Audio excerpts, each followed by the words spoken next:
In this video, I'm going to show you how to update CapCut on iPhone.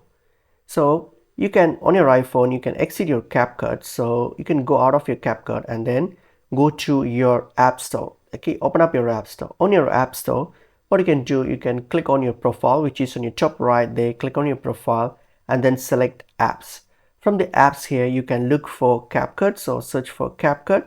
And once you search for CapCut, you will see an update button next to it, which means there is an update for your CapCut.